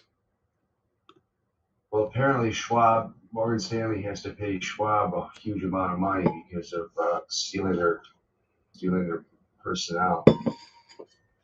Because of personnel? Yeah, because they were buying what I know the guys here at UBS here in town where they're buying people to paying people to like 100,000 or whatever to come over and bring their book so they can grow. So that's how UBS and JP Morgan all of them have been growing lately. Right. Right. So apparently Schwab and others sued JP Morgan. They just had to settle a $750 million something. Yeah. But that's only news I see on Schwab. I don't know why. Huh. Any news? Yeah, I mean, I look at their charts, but yeah. Well, yeah, I mean, obviously you can look at charts for the trades, but obviously when it comes to like mergers and acquisitions, like big deals historically rarely go well. Well, they stepped in yesterday too and canceled the the Spirit JetBlue merger, which is actually good for us here in Detroit because Greyhound to the sky can't go away. Keeps it cheap to fly, even though it's like a regular bus. It's good to have a cheap airline. Well, yeah, especially based here in Detroit. Right. As long as it's safe. As long as they say it, they haven't had any accidents yet. Knock on wood. I've been flying them since the month they opened, '89. Right. 2 planes they had. Right. Cool. Most airlines do not last anywhere near that long, so that's good. I told you about People's Express. Remember? Did you ever fly that back in the '80s? Dude, I remember People's Express, and it was one of the, I think it was the first employee stock owned airline. It was discount airline. It was discounted. It was owned by the employees. That's how you paid. You paid on the plane once the plane took off. That's how you paid for your ticket. Like a fucking train. And the employees owned the shares of the company. You did not pay until you were in the air? No, correct. They would come down the plane. They would come down to the center with a cart, and they would do the old knuckle buster, or you pay cash. Wow. Yeah. Just like the trains. I got bumped from them like 4 or 5 times. I ended up with 4 or 5 free tickets, man. It's like, okay, we took off. We didn't wreck. Now you got to pay. Yeah. And then if you didn't pay, they just took you back to where you came from. Yeah, I'm like, what if you don't pay? You're already in the air. What do they just put a parachute on you and throw you out? They just put a parachute on you and open the door. That'd be awesome. Talk about, I want to go skydive. Hey, just get on this one airplane, then just don't pay. They'll give you a free parachute too and just kick you out. Like, oh, sweet. Don't have to pay. That's crazy, man. You jump out and get sucked right into a jet engine. It was the Darling of Wall Street 81 through 84. Wow. And then it went, then it ended up going belly up and was bought out by Cottonelle, which is now United. All right. It does not say the news on Toronto. So on this 15 minute here, we're setting up bull div on the 15, right? You're getting these little pumps, but it's setting up hidden bear big time. Now you're getting the returns oscillators turning down, positively correlated. Still got 3 of the 4 fishers down. DLP building some steam, trending to the downside. Whoop, the predictor just flipped. Uh-oh. Look out, mother truckers. Look out. I just read the chat. That guy started out with, "Are you going to get wrecked?" Probably because of the title. Nah, we're the 1%, my friend. If you're still listening. I finally just read that. It's pretty funny. Nope, that's why we're here. We're the ones that try to save people from getting wrecked. Ones that are in the echo chamber. Following YouTube Jimmy. Changes his mind every day. Oh, we're bearish. Oh, we're bullish. Oh my God this. Oh my God that. Did you read the news? I don't care about it. We talk about it sometimes, but none of us care about it. None of us care about it. We're all trading low time frame volatility. Most of us. And if you don't have time to day trade, right? I'm not saying you can't get into longer positions, but I'm telling you, in these volatile markets, when you try to swing trade volatility, more times than not, you're going to get wrecked. And that's why we say 99% of traders are going to get wrecked. Why? Because they're being taught how to swing trade volatility instead of how you should trade volatility, low time frames, taking profits, limiting your losses, not being emotionally attached to your trades. It all works together. Instead, people want to swing trade, right? And then when they get underwater, they just let it ride. They don't get out of their position. And these are the same people, they start moving their stop losses. You know any of those people? Right? Where they'll set a nice tight stop to protect themselves. And then when the data set's approaching, they're like, "Oh no, I'm right. My RSI told me this is gonna happen." And so they move their stop loss down. Those exchange operators are just they're sitting around the fucking water cooler laughing. It's like, here we go. We got a live one. It's crazy. Number one, you shouldn't be putting stop losses in an exchange system. Period. The end. If you're actively trading, if you're sitting at home and you're day trading every day, you don't need a stop loss. You are your stop loss. Have it in your head. If that data set drops below your entry, this is how I run a stop loss. If the data set drops below my entry on a 3-minute, I get out of the trade. I just get out. I don't care if it just dipped a little bit and then it turns back up, because if it does do that, I'm going to see another entry and be back in it anyway. But if for whatever reason I got a bad entry, I'm going to get out of that position quick. I'm not even going to give it a chance to wreck my P&L. That's how you get a real good P&L going. You take your profits when you take what the market gives you, and you do not let the market take from you. It's simple. It really is. There's only buying and selling going on. Right? So if you can just take your profit and limit your losses, and you have a tool belt full of indicators that is going to allow you to know what the returns are doing, especially what kind of divergences are building, you're gonna have a leg up on most traders. You're gonna be in a real tight group of people that trade against the grain, right? Who else is trading against the grain and trading with the VEPS? The high frequency trading firm algorithms. That's all we're doing. We're following them around because they're following the returns. No doubt about it. And we know price action follows returns. So we're waiting for the setups. We're waiting for the setups. And you can see, right, how that turned down, right? That hidden bear turned down, but boom, then the bull kicks back in, right? You get a little pile, the returns oscillator turns back up. This can go on for a while. That's usually what happens until you break above, right? Until you get a move one way or the other. So right now, you got trend changing on the 15 happening on the downside of the returns oscillator and the data set. But on the top side, you got hidden bear setting up.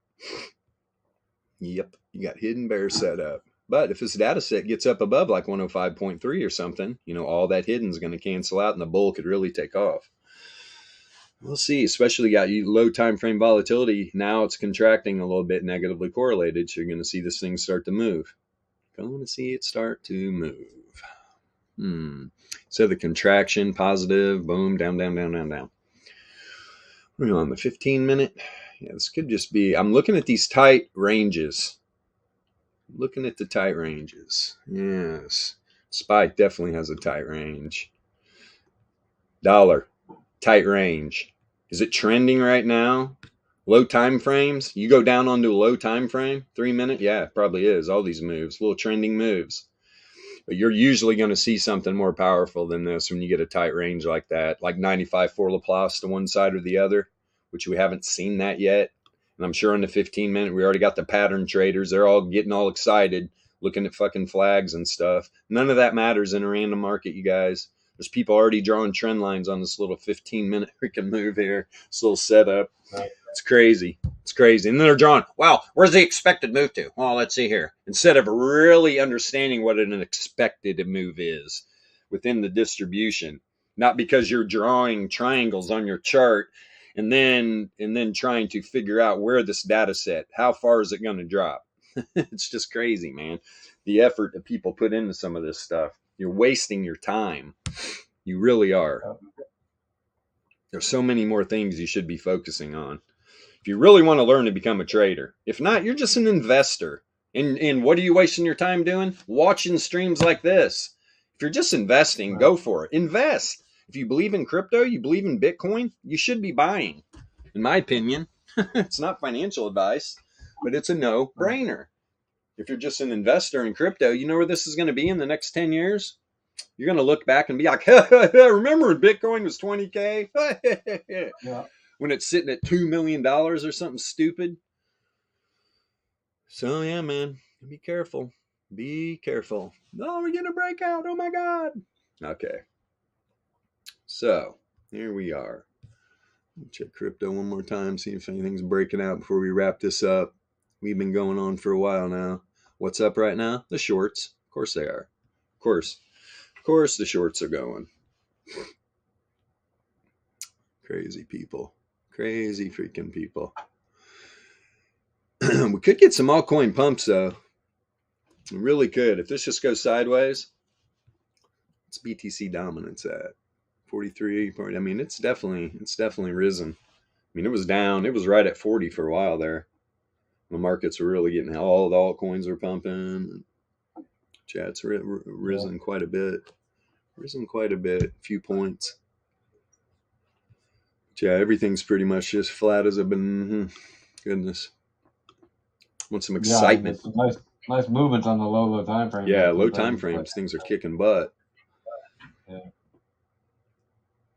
But the higher you go, the more you zoom out, flatter it looks, obviously. So natural gas starts up, immediately sells off. Of course it does.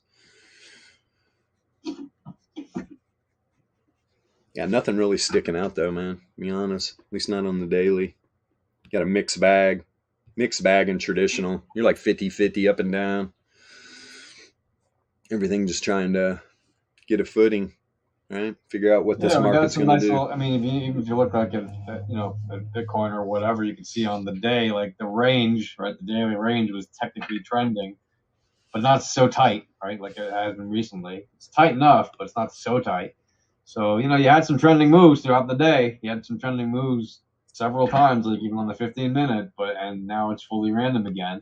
But like, I wouldn't be surprised to see a move later in the day, but it could easily be a day where it just chills, But I suspect we'll probably see something, maybe a little bit of a trending move again later in the day. But if not, it's one of those days where we did see some trending moves on the day. We did see a good few hours of them, even, which is quite a lot. It's just they weren't very massive, but okay. They were still trending moves, mostly to the downside, pretty much. Just the daily? That's what happens. Yeah, man. On daily. On the 15-minute, Bring this baby down here. Where's the 30? It's above. Let's see here. Yeah.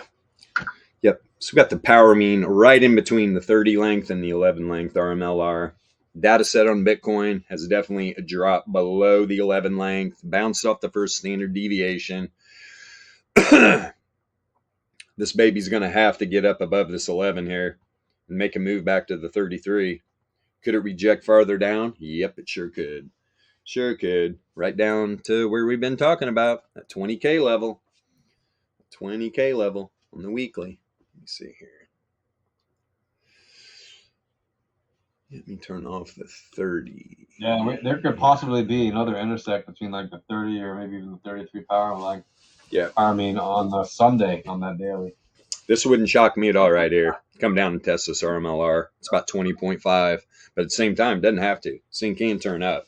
But usually, when you see that, you're going to come back. You're going to test these areas. You're going to mean, the returns are going to mean revert. Yeah. So, yeah. That's just what they do. I mean, I kind of see it. I mean, it can jump. It can pop out of here. It really can. But at the same time, like I said, the returns mean revert. Don't be surprised if you see Bitcoin down here, another $1,000 down, about 1K. Yeah. Would make a lot of sense. But then, you've got the mean reversion happening on the monthly. So look out. Could bounce hard. But yeah, since we don't have any questions or anything, let's wrap this up. Till the last trading day of the week tomorrow. Exciting. Keep an eye on these markets. This will be interesting to see how this day shapes up, because the dollar is definitely not wanting to break down towards that weekly range, right? The markets are wanting to be bullish, but this dollar showing strength. It's just not going to happen. You might have your outliers. You might have some things correlated with the dollar, but there's not going to be many. There is not going to be many. And you got everything rejecting. I mean, hell, Netflix already rejected off its 68.3, and it's dipping below it now, below the 68.3 Laplace. Tight ranges all around.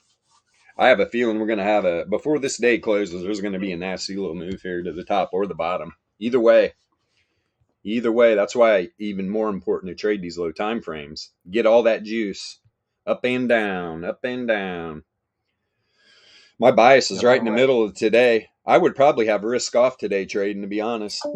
Whatever my scalps would be, I would definitely have my risk down. There is no doubt. But yeah, let's get back at it tomorrow morning, 9 a.m. Eastern Standard Time. Same place. We'll be here on TradingView. And then it's live on YouTube and Twitch and in the Alpha Trading Discord, where y'all should eventually make it anyway if you want to ask any questions, because this stuff isn't easy. If you see something you like, you want to know more about it, come ask us. Right? Alpha Trading Discord. Come see